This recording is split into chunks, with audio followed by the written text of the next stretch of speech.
It's time to get updated politically here in the state of Michigan, and nobody better than this guy right here, Tim Skubick, to get us up to date. Tim, we finally got a chance to see a live debate between the governor candidates, Governor Whitmer and Tutor Dixon.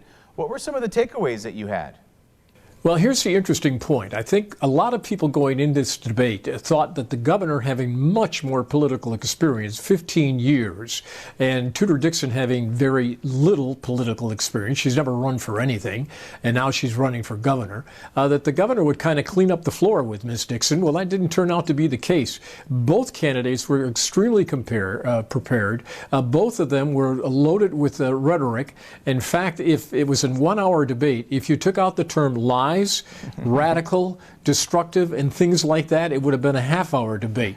The governor accused her of being a liar, she accused her of being a liar, and they were both playing from the same songbook here on making that accusation, and then who was most radical? That's what the debate came down to.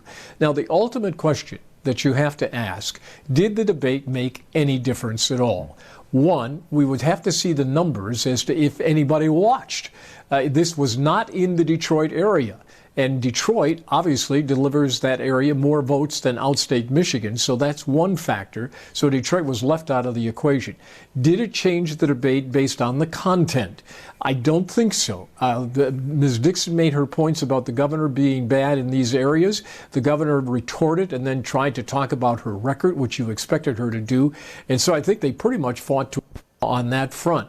So to the question of does this change anything, it probably does not, because Tutor Dixon did not hit the governor out of the park with a home run or a knockout punch and vice versa. And so they basically fought to a draw. But the fact that Ms. Dixon stood there and went toe-to-toe with the sitting governor was certainly a plus for her, and she held her own. Great information again, as always, Tim. We appreciate talking with you.